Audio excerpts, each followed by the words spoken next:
গতকাল পূর্ব কলকাতার তপসিয়া অঞ্চলে একটা বিয়ের নেমন্তন্ন রক্ষা করতে গেছিলাম। জায়গাটার নাম হচ্ছে অর্কিড গার্ডেন্স ব্যাঙ্কুয়েট। এখানে ইভেন্ট ম্যানেজমেন্টের মাধ্যমে নানা রকম অনুষ্ঠান করা হয়ে থাকে। তো সেখানে যখন বিয়ে মণ্ডপে দাঁড়িয়ে আমি যখন লেকের দিকে তাকালাম, সেখানে দেখলাম পাশের আর একটা যে বিয়ে হচ্ছে তাদের বর এবং বউ তারা নৌকা বিহার করছে এবং নৌকার মধ্যে গান বাজনা চলছে এবং তার সাথে চলছে ফটোশ্যুট। ওখানে দেখুন, ভালো করে লক্ষ্য করে দেখুন, বর বউ দাঁড়িয়ে আছে, তার পাশে দুজন নৃত্যশিল্পীও আছেন, তারা নাচ করে যাচ্ছেন, সেটা শ্যুট হচ্ছে। এছাড়াও আকাশে ড্রোন আছে, ড্রোনের সাহায্যেও শ্যুট করছে।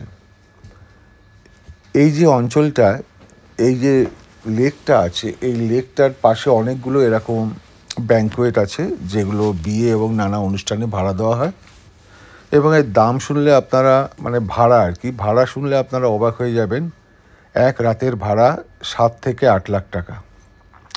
যাই হোক, আমরা তো এসব কল্পনাও করতে পারি না। তবু সেই বিয়েতে, এরকমই একটা বিয়েতে অংশগ্রহণ করেছিলাম কালকে। খুবই ভালো লেগেছে।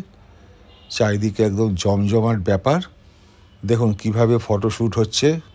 পয়সা থাকলে কি না হয়, আমরা তো এসব চিন্তা করতে পারি না। নৌকো ভ্রমণের মধ্যে ফটোশ্যুট হচ্ছে।